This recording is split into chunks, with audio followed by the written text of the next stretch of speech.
Voilà, mesdames, mesdemoiselles, messieurs, bonjour. Au micro encore, j'ai Roger. Dans notre souci donc, de donner le maximum d'informations à nos compatriotes, nous sommes amenés ces derniers jours à parler un peu plus d'économie, à essayer de donner donc des b.a.-ba afin que nos compatriotes puissent avoir une notion réelle de ce qu'est l'économie et comment le pays en fait, fonctionne sur le plan économique. Voilà. Nous ne disons pas que nous avons le monopole donc, du savoir ou bien de la connaissance, mais ce sont des méthodes standards que nous donnons, c'est-à-dire le B.A.-ba. Ce B.A.ba, le plus souvent, nous ne nous trompons pas parce que c'est le B.A.ba. Voilà, nous ne rentrons pas dans des débats aussi techniques afin donc d'expliquer certaines choses, mais c'est le minimum d'informations que nous donnons donc à nos compatriotes. Voilà. Alors, aujourd'hui, nous avons beaucoup plus parlé donc des taux de croissance la semaine dernière et tout ça. Aujourd'hui, nous parlons donc de l'endettement donc de la Côte d'Ivoire. On parle de plus en plus de cela. Quand vous écoutez les partisans donc, de M. Alassane Draman Ouattara, c'est une très bonne chose. Vous rentrez aussi dans le cas de ceux de l'opposition, vous diront que c'est une mauvaise chose. Et certaines personnes qui sont au milieu qui disent, mais c'est une bonne chose, mais voilà. Donc, nous allons essayer donc de définir quelques thèmes, répondre à quelques préoccupations de nos compatriotes, puisque nous avons reçu beaucoup de courriers.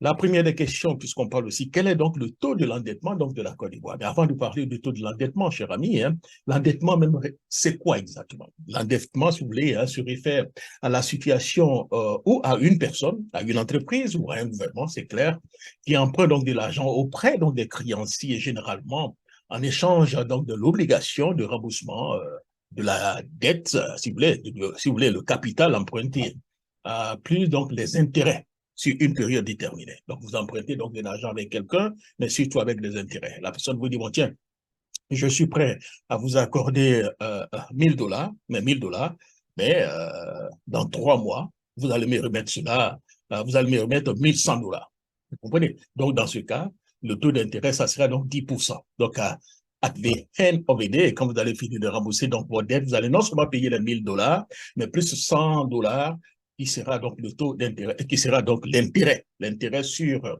la dette empruntée. Généralement, le taux, ça sera donc 10% dans ce cas ici.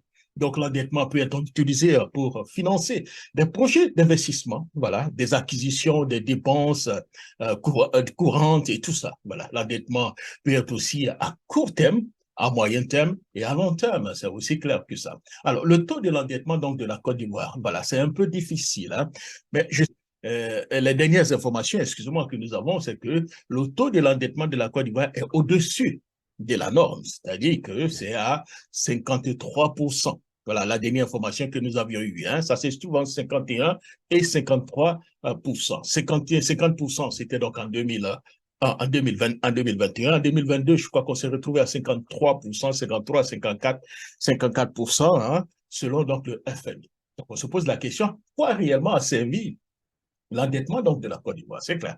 Alors, l'endettement donc de la Côte d'Ivoire a servi donc à financer plusieurs projets d'infrastructure et de développement, notamment dans le domaine des transports que vous avez vu, de l'énergie, de l'agriculture, que nous voyons aussi de l'éducation. Voilà. Donc, les fonds ont également été utilisés donc pour des projets de modernisation des services publics ainsi que des programmes de réduction donc de la pauvreté et l'amélioration des conditions de vie de la population. Toutefois, on peut dire que l'utilisation précise et l'utilisation précise donc de fonds empruntés et leur efficacité donc dans la réalisation de ces objectifs peuvent varier donc en fonction donc des projets spécifiques et donc la qualité donc de la gestion donc de ces fonds.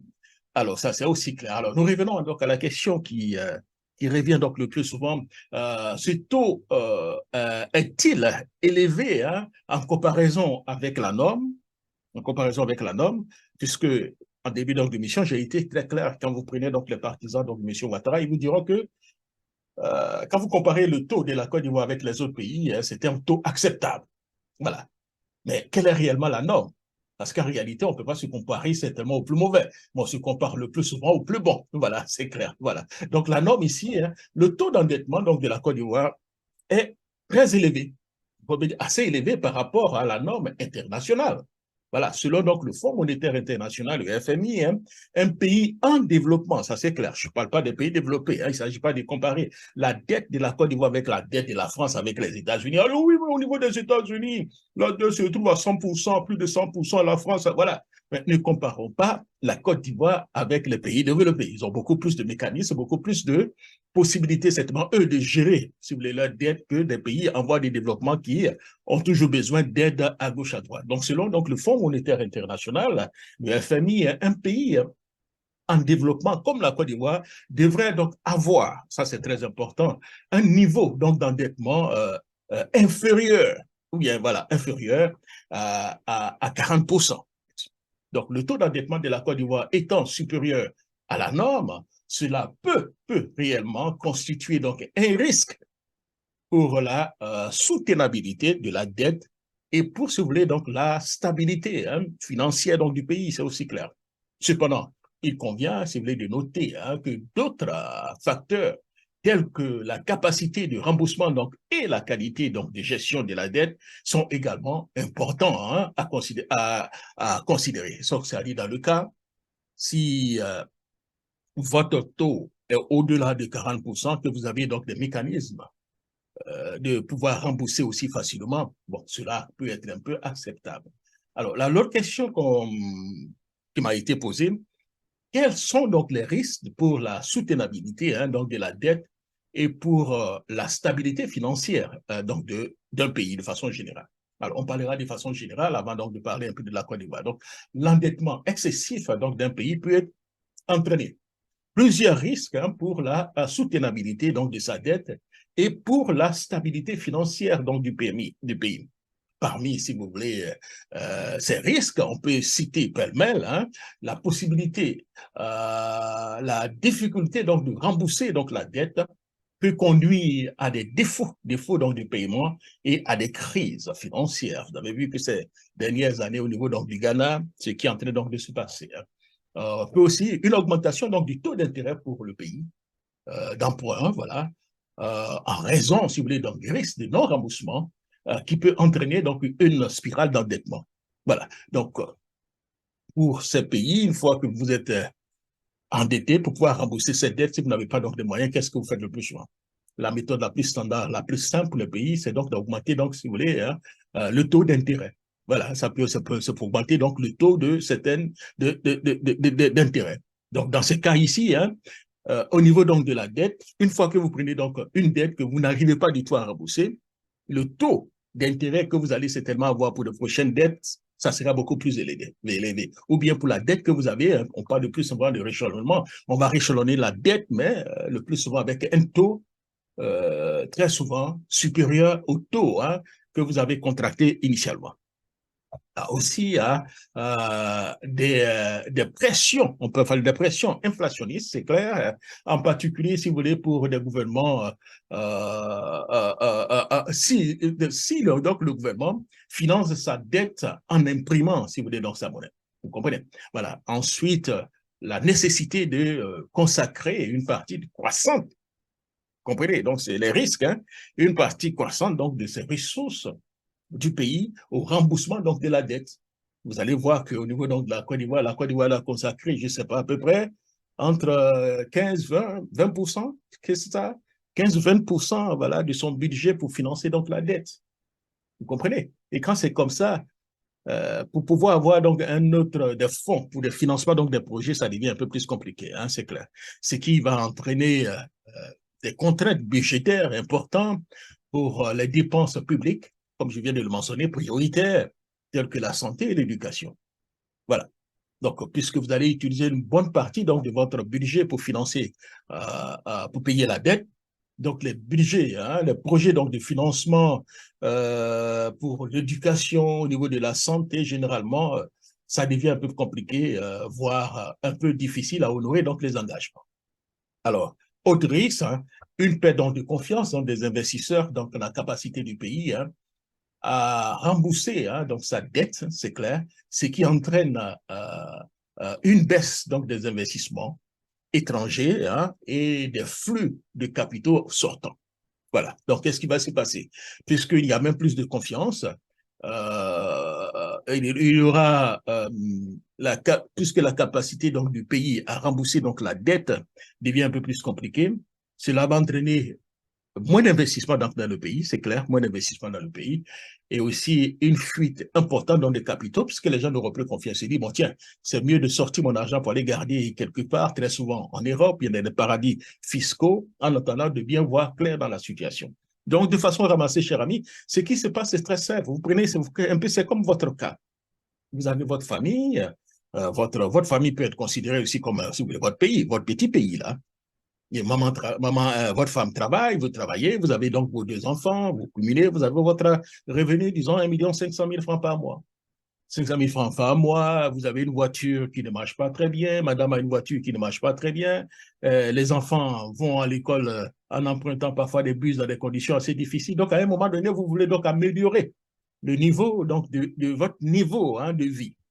Alors, vous vous achetez une nouvelle voiture pour maman, pour votre épouse, et peut-être une petite voiture pour vos enfants, pour qu'on puisse amener vos enfants à l'école pour des déplacements. Voilà.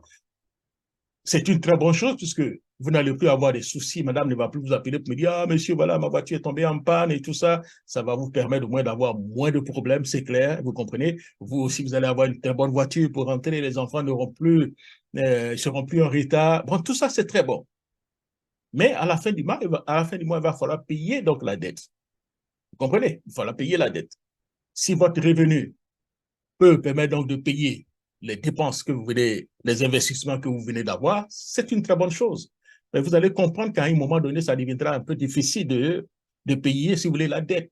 Cela se pose au moins de problèmes. Donc, c'est la même chose comme, si vous voulez, au niveau d'un pays. C'est pratiquement la même chose. Alors, l'autre question qu'on va poser, quelle est aujourd'hui la capacité de remboursement donc, de la qualité de la gestion de la dette ivoirienne? La capacité de remboursement donc, de la dette ivoirienne. Donc, la capacité de remboursement de remboursement donc, de la qualité de la gestion donc, de la dette ivoirienne, si vous voulez, dépend, si vous voulez, de divers secteurs, tels que la croissance économique que nous avons certainement parlé. Quand vous avez une croissance soutenue, il y a beaucoup plus d'argent qui rentre, les impôts rentrent, vous comprenez, et ça peut permettre aussi donc d'engager beaucoup d'argent, vous comprenez, donc pour rembourser donc la dette. Voilà. Vous comprenez, c'est ça. Il y a aussi la stabilité du pays, la stabilité qu'on ne veuille ou pas, la paix. Si vous voulez, ça coûte cher.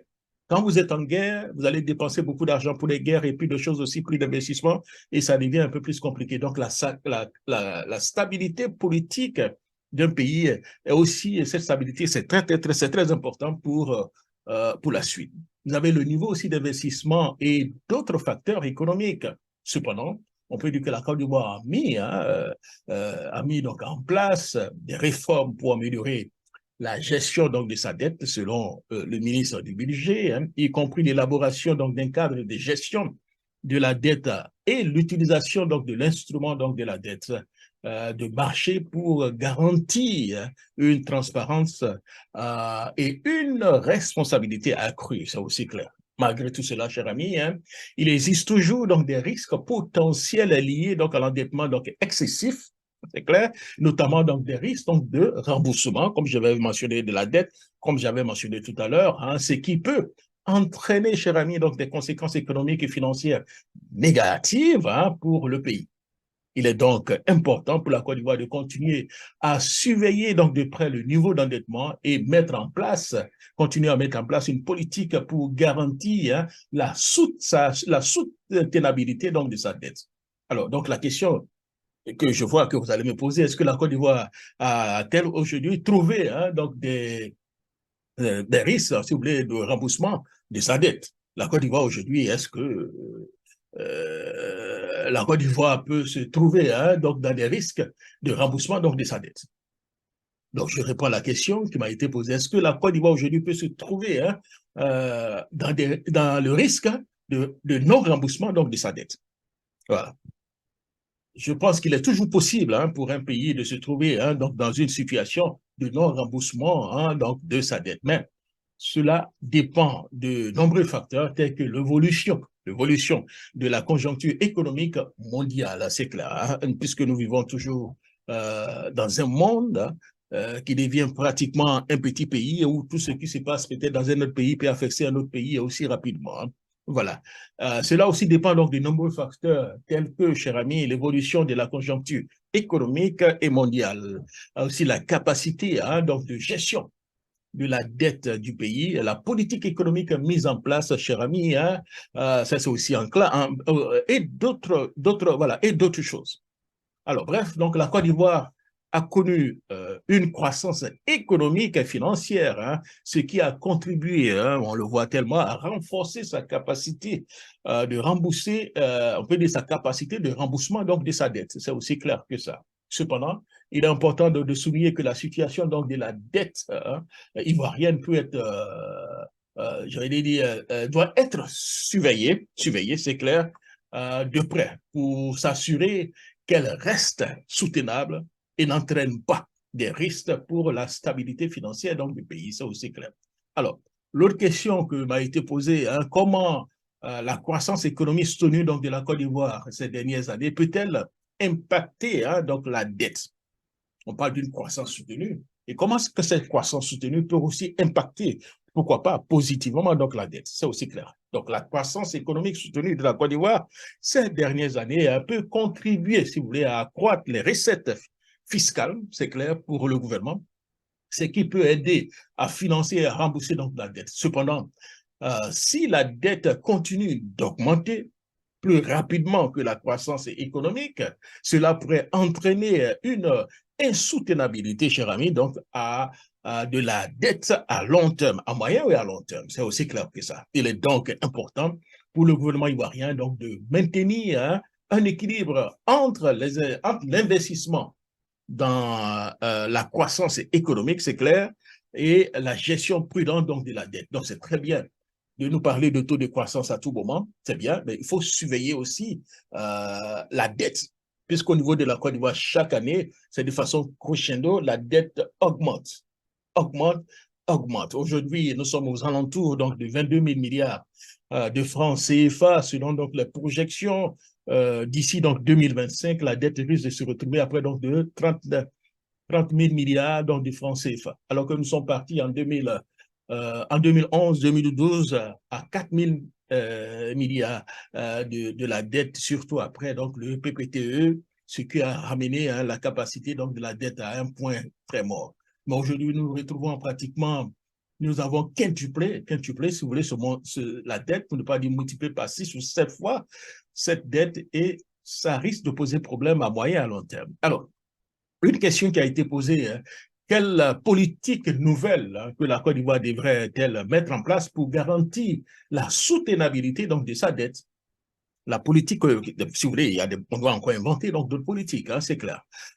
Donc, ce que nous pouvons dire pour garantir la soutenabilité donc, de sa dette, la Côte d'Ivoire devrait mettre en place plusieurs politiques, notamment, voilà, diversifier donc l'économie pour réduire la dépendance aux exportations hein, de matières premières, voilà, qui sont assujetties le plus souvent aux fluctuations donc des prix sur le marché international. Là, le président Houphouët en parlait depuis très longtemps. J'avais une vidéo du président Houphouët que je vais vous faire certainement écouter, où il parlait un peu de ça, où il était tellement confiant, il disait que très bientôt, d'ici 15, 20 ans, 30 ans, les petits-fils pourront donc transformer donc les matières premières, ce qui aura donc un effet positif sur le pays, et ça va limiter, si vous voulez, cette fluctuation donc des prix sur le marché international. Est-ce que nous sommes arrivés là? Je ne pense pas, mais nous pensons que d'ici les années à venir, pour ne pas dire les décennies à venir, les choses risquent d'être beaucoup plus simples.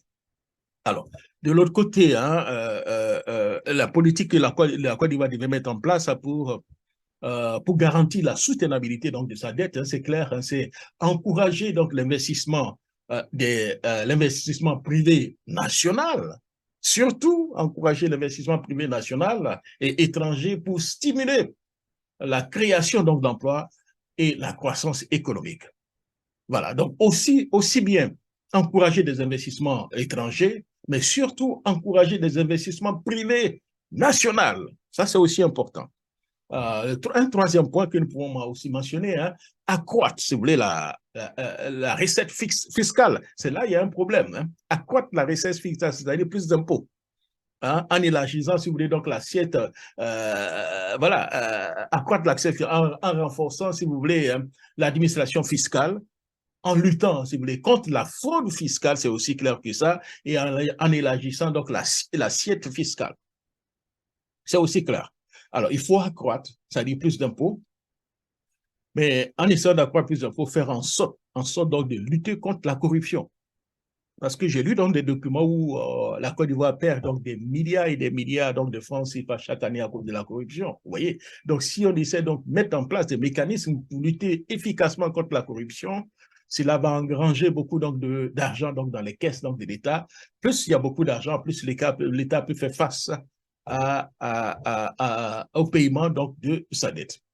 Alors, un quatrième point qui parfois pose aussi un petit problème, c'est aussi réduire la dépense publique en limitant donc les gaspillages, c'est clair. Limiter donc les dépenses publiques, limiter donc les gaspillages, ce que nous faisons avant, qui apportait un peu d'argent, qui était un peu surplus, il faut donc limiter un peu de gaspillage et les dépenses non prioritaires, c'est clair, non prioritaires, et en rationalisant, si vous voulez, donc les subventions. Voilà, donc on sera un peu dans une situation d'austérité et cela peut certainement aider. En cinquième point, renforcer donc la transparence et la responsabilité dans la gestion donc des finances publiques, c'est clair, en améliorant donc la capacité des données et j'allais dire la reddition, c'est clair, donc des comptes de l'État, c'est aussi clair que ça. Alors, aussi, c'est un point qu'on peut certainement mentionner, hein, c'est privilégier donc les emprunts concessionnels et les investissements directs étrangers hein, plutôt que des emprunts commerciaux. Voilà, ça c'est aussi clair. Et en septième point, mettre en place un cadre de gestion donc, de la dette fiscale et transparent pour garantir le niveau optimal de la dette et donc les services donc, de la dette soutenable. C'est aussi clair que ça. Voilà. Alors, bref, est-ce qu'il y a quelques questions encore que nous pouvons certainement poser hein? Est-ce qu'il y a une autre question? Je crois que la question qui m'avait été posée, que j'avais un peu oublié, c'était laquelle? C'était est-ce que les projets d'infrastructure et de développement, je pense très bien, peuvent-ils contribuer à rembourser donc la dette? Voilà, je crois que c'est ça. C'est-à-dire les projets d'infrastructure et de développement que vous voyez aujourd'hui au niveau de la Côte d'Ivoire et tout ça, hein, est-ce que ça peut contribuer, cher ami, hein, ça peut aider à rembourser donc la dette? C'est possible. Donc, les projets d'infrastructure de développement peuvent contribuer à l'accroissement économique et donc augmenter la capacité de remboursement de la dette. C'est aussi clair que ça. Cependant, pour que cela se produise, c'est clair, ces projets doivent être très bien conçus, très bien gérés, très bien ficelés. Donc, ça doit être des projets adaptés et on a une idée claire donc, de la chose. Sinon, de façon générale, hein, c'est un peu difficile, cher ami. Alors, est-ce que dans le cas donc, de la Côte d'Ivoire, est-ce que ces projets de financement aideront à payer la dette? C'est toujours possible. Il est aussi possible hein, que ces projets d'infrastructure et de développement contribuent au remboursement donc, de la dette en créant donc d'emplois, c'est beaucoup plus d'emplois, en augmentant donc les recettes fiscales. C'est plausible, étant donné qu'il y a beaucoup d'entreprises, on a fait tellement de faveurs à ces entreprises qui arrivent et très souvent, ils ne payent pas beaucoup d'impôts. Voilà, ils ne payent pas, ils payent un peu, mais pas trop. Est-ce que ça peut réellement aider à payer la dette? C'est toujours possible. Donc, il faut toujours stimuler la croissance tant que le taux de croissance de la Côte d'Ivoire sera au-delà de 6-7%. Il y a des possibilités que la Côte d'Ivoire puisse toujours payer sa dette. Il y a des possibilités que les choses puissent aller un peu dans le bon sens.